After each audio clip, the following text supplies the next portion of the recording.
प्रदेश अध्यक्ष शशिकांत शिंदे साहेबांच्या सहीचं पत्र मला काल 6 वाजता मिळालं। आदरणीय साहेबांच्या आदेशाने त्यांनी मला हे पत्र पाठवलेलं आहे आणि परत एकदा मला अध्यक्षपदाची जबाबदारी दिलेली आहे। मी पूर्वी पण अध्यक्ष होतो, आपल्याला सगळ्यांना माहीत आहे, परंतु मी विधानसभा लढवली, त्यानंतर मी राजीनामा दिला होता आणि सपाटे साहेबांना अध्यक्ष त्यावेळेस केलं होतं। परत एकदा या अडचणीच्या काळात असं म्हणणार नाही मी, अडचणीच्या काळात कमी वेळ मिळालेला आहे, परंतु निश्चितपणे जी कार्यकर्त्याची चांगली टीम आहे आणि आदरणीय पवार साहेबांवर प्रेम करणारा हा आमचा जिल्हा आहे, आपला जिल्हा आहे सोलापूर शहर ग्रामीण। पवार साहेबांवर नितांत प्रेम करतो।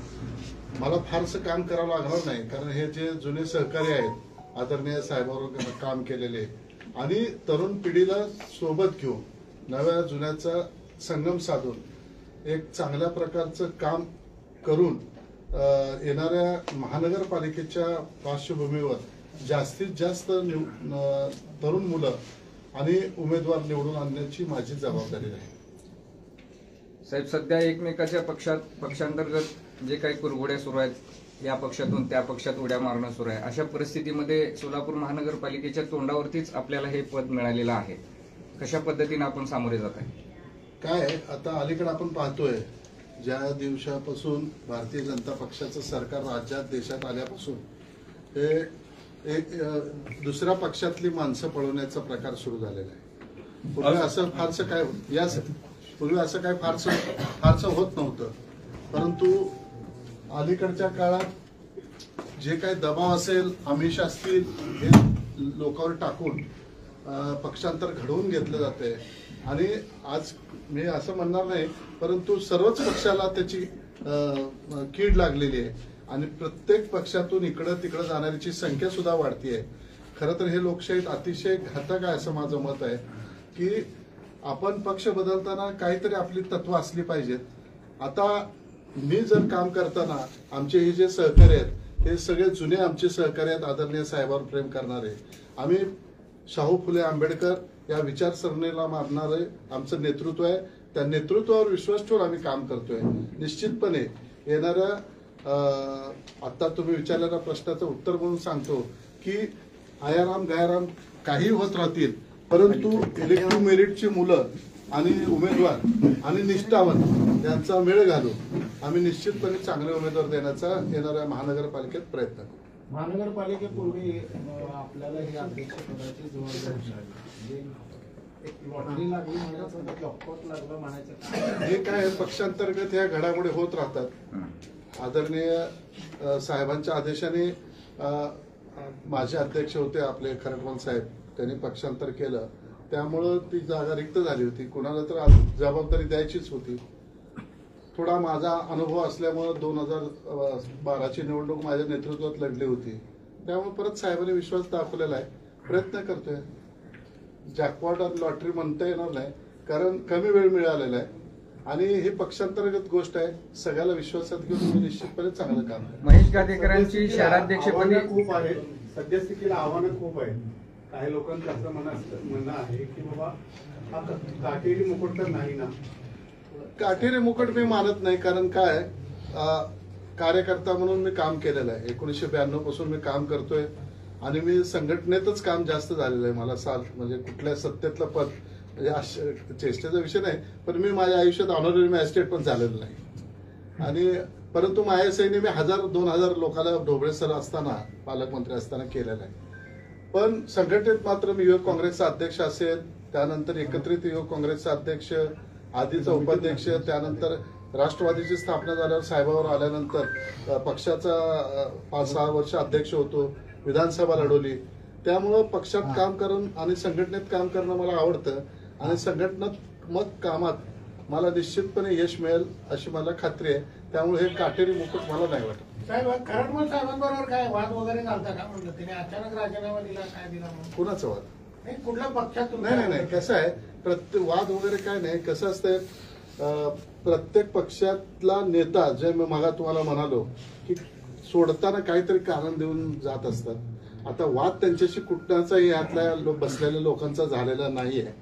त्यांची काही मतं असतील, त्यांना काय तिथं वाटलं असेल योग्य म्हणून ते तिथं गेले असतील, वादाचा विषय नाही।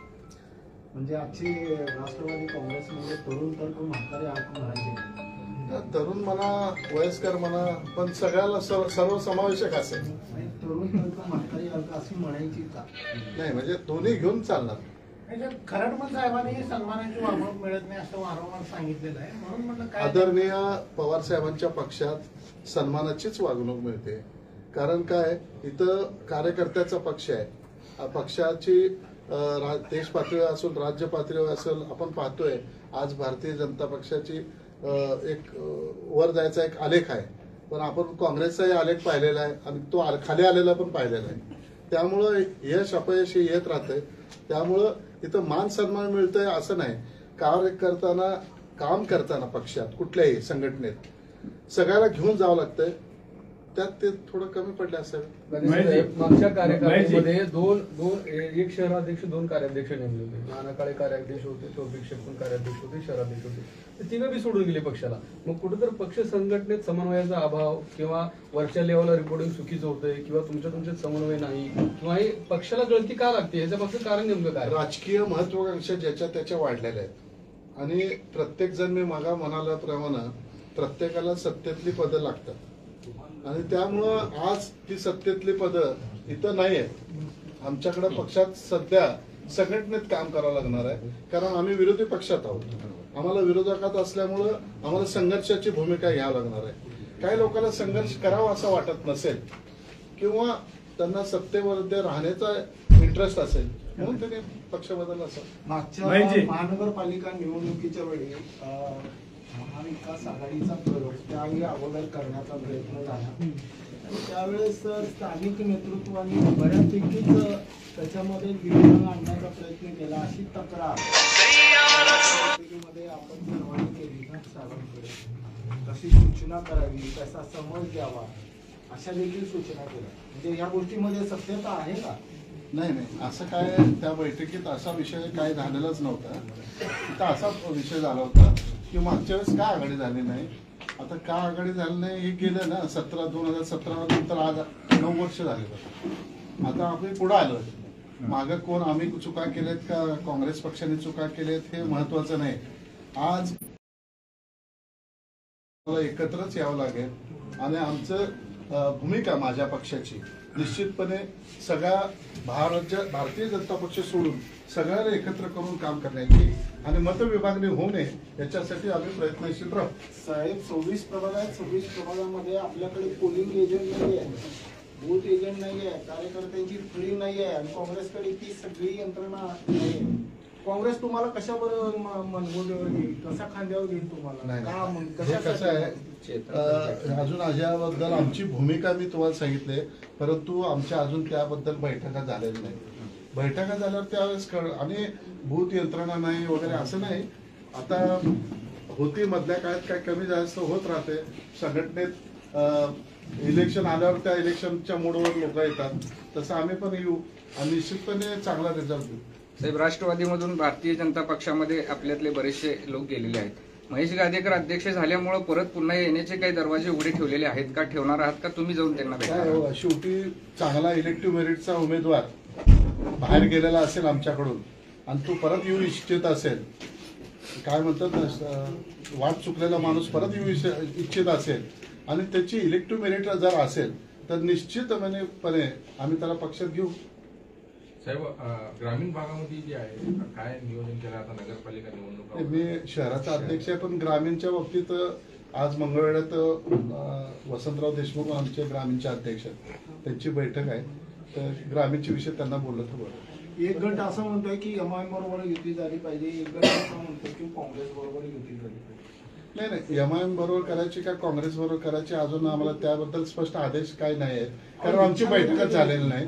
बैठक होईल त्यावेळेस या विषयाचा सगळा उहापोह होईल आणि त्यानंतर पक्ष नेतृत्वाला आम्ही सगळेजण मिळून कळवू आणि त्यानंतर तो विषयाचा भाग आहे. आणि सगळ्याला पत्रकारांना मधूनच एक गोष्ट सांगतो की माझ्या मुलाचं 16 तारखेला लग्न आहे. पत्रिका आपल्याला मिळाली असेल आणि 16 तारखेला संध्याकाळी 6:30ला लग्न आहे, तर आपण सगळ्यांनी यावं. आणि एक 4-5 दिवस मी थोडं माझ्या मुलाच्या लग्नाच्या गडबडीत असेल, त्यानंतर ह्या सर्व सहकाऱ्यांना घेऊन साहेबांशी चर्चा करून, प्रांताध्यक्षाशी चर्चा करून धैर्यशील मोहिते पाटील साहेब असतील, आमचे नेते विजयदादा असतील, जिल्ह्यातल्या सगळ्यांना विश्वासात घेऊन आम्ही निश्चितपणे तुम्ही म्हणता तसं कुणाशी आघाडी करावी करू नये किंवा असे स्पष्ट आदेश घेऊन आम्ही बोलणी करू. काल चेतन नरोटे भेटले, काय चर्चा झाली का शुभेच्छा पत्र? नाही, ते कसं आहे, त्याने मला भेटायला आले होते झाल्याबद्दल. मित्र पक्ष आहे ना आमचा.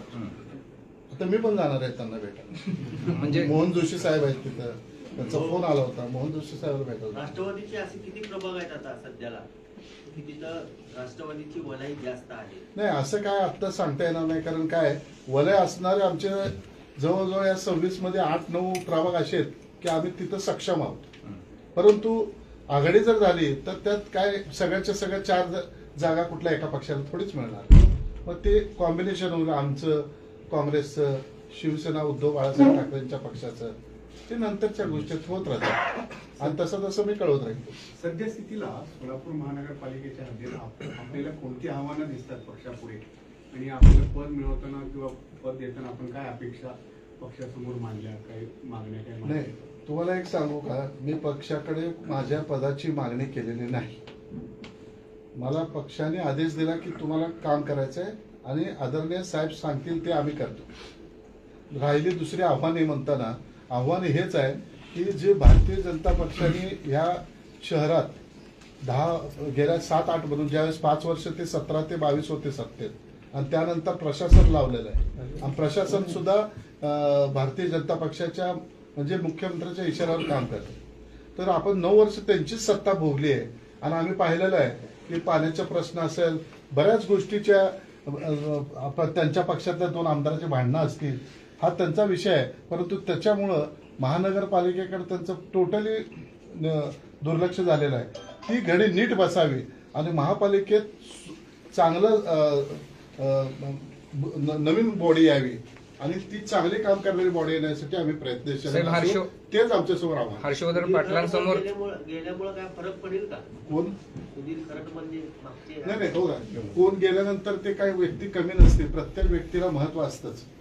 त्यांच्यामुळे काय चांगलं आणि काय नुकसान होईल, परंतु शेवटी आता त्यांनी घेतलेला निर्णय आहे, त्यांच्या निर्णयाचा आम्ही आदर राखतो आणि आम्ही आमच्या पक्षाचं काम करतो. साहेब, हर्षवर्धन पाटलांसमोर ज्या इच्छुकांच्या मुलाखती झाल्या त्यावेळेस बऱ्याच लोकांनी इच्छुक म्हणून आत जाऊन स्वतःला इच्छा व्यक्त करण्यापेक्षा महेश गादेकरांनाच अध्यक्ष करा असं म्हटलेलं आहे. मी काय आत गेलो नव्हतो. आमचे हर्षवर्धन पाटील साहेबांनी सांगितलं होतं की मला साहेबांनी या प्रांताध्यक्षांनी पाठवलेलं आहे आणि मी 1 to 1 सगळ्याशी बोलणार आहे. तुम्ही सगळ्या बाहेर थांबा नेते लोक. आणि त्यांनी एकट्याशी बोलणं केली. त्यानंतर आम्ही ह्या सगळे 5 जण आम्ही आत गेलो आणि आम्ही सांगितलं की आम्ही कोणीही इच्छुक नाही, तुम्ही कोणालाही साहेब अध्यक्ष करतील त्याच्या पाठीशी आम्ही राहू. पक्षीय राजकारण बघितल्यानंतर येणाऱ्या महानगरपालिकेत गांधीकर किती नगरसेवक निवडून आणतील हे आता मी सांगू शकत नाही, पण निश्चितपणे तुम्हाला येत्या 15 दिवस निवडणूक जाहीर व्हायच्या आधी सांगेन. सर, प्रथमेश कोटे कुठे सक्रिय दिसत नाही तर? प्रथमेश कोठेने अजून काय भूमिका आपली स्पष्ट केलेली नाही. दिसत नाहीत म्हणजे त्यांनी भूमिका अजून स्पष्ट केलेली दिसत नाही.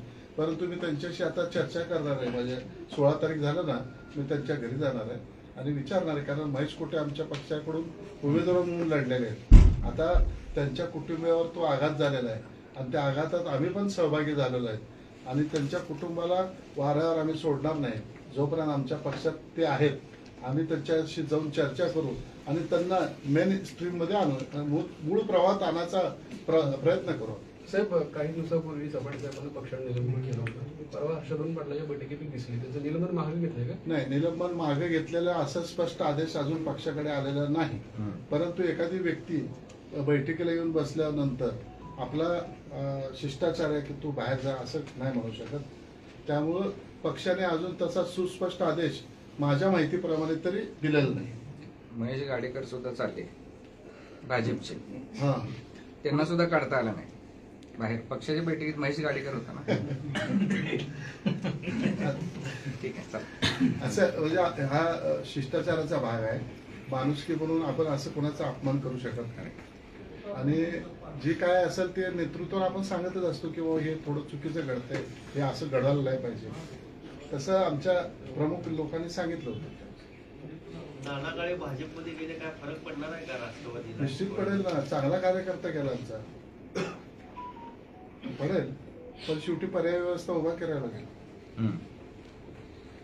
बरोबर. वेगवेगळं तर अनेक नेते जे आहेत म्हणजे पक्षातून तिकडे जातात, काय नक्की कारण आहे त्या संदर्भातलं काही चिंतन मंथन झालेलं आहे का पार्टी लेवल? नाही, मला जे दिसतंय अजून मी चिंतन मंथन काय केलेलं नाही. करू आम्ही शिबिर पण घेणार आहे. कारण बरेच दिवस झाले शिबिर घेतल्याशिवाय आम्हाला चिंतन मंथन करायची हे आपण केलंच पाहिजे. परंतु आज मी मला पण सांगितले ना, लोकांना आता सत्तेचा लाभ घ्यायची सवय लागलेली आहे. राज्यकर्त्याला फार दिवस विरोधकात बसायची क्षमता नवीन तरुण पिढीला होत नाही असं मी जर 32-33 वर्षाच्या राजकारणात बघतोय की थांबायला तयार नाहीत लोक. सत्तेशिवाय राहू शकत नाही. आणि त्यांचं काय चूक आहे असंही मी म्हणत नाही, कारण शेवटी प्रत्येकाच्या महत्वाकांक्षा आहेत आणि जिथं महत्वाकांक्षा पूर्ण होत नाही तो माणूस इकडे तिकडे जातो आणि तो माणूस गेल्यानंतर पक्षाला कमी जास्त प्रमाणात झटका बसतो. पण तो भरून तर काढला पाहिजे. शेवटी आम्ही एका आयडिओलॉजीवर विचारधारेवर काम करणारे लोक आहेत. कारण आम्ही जे आहे पक्षात आहेत त्या आदरणीय साहेबांच्या पुरोगामी धोरणावर त्यांनी जे काम करतात त्याला पाठिंबा देण्यासाठी आम्ही एकत्र आलो. त्याच पुरोगामी विचारावर आधारित अजित पवारांचा एक पक्ष काम करतो महानगरपालिकेमध्ये, ते देखील तुमच्या समोरचं एक मोठं आव्हान आहे. नाही, आदरणीय अजितदादा पवार सुद्धा पुरोगामी विचारसरणीवर काम करतात. परंतु त्यांनी जी साथ भारतीय जनता पक्षावर केली आघाडी ती आमच्या पक्षाला मान्य आहे. ह्याच्यामुळे मतविभागणी होईल कार्यकर्ते? हा, होईल ना. सगळ्याच पक्षाची होणार आहे. कुणाला अधिक फटका बसेल? नाही, असं काय नाही. सगळ्यालाच फटका बसणार आहे. बघा, शिवसेनेचे 2 भाग झालेले आहेत, राष्ट्रवादीचे 2 भाग झालेले आहेत. आपण बघत असेल भारतीय जनता पक्षात सुद्धा इतकी गट आहेत, त्यामुळे त्यांचे 4 भाग झालेले असतात. त्यामुळे फटका सगळ्यालाच बसणार आहे. तुमच्या मुलाच्या लग्नाला पुढच्या महिन्यात शरद पवार साहेब येणार. पुढच्या आठवड्यात शरद पवार सोलापुरात येतात. काय नियोजन आहे आपलं म्हणजे नाही, कार्यक्रमाचं? पवार साहेब माझ्या मुलाच्या लग्नाला आणि बेरे साहेबांच्या एका कार्यक्रमाला येणार आहेत. त्यामुळं पक्षीय कार्यक्रम त्या दिवशी काय नाही आहे, कारण मी माझ्या मुलाच्या लग्नात असणार आहे. परंतु त्यानंतर निश्चितपणे साहेब ज्यावेळेस वेळ घेऊन आम्ही एक शिबिर, एक बिटेन घेऊन, कारण मी आजच झालोय ना.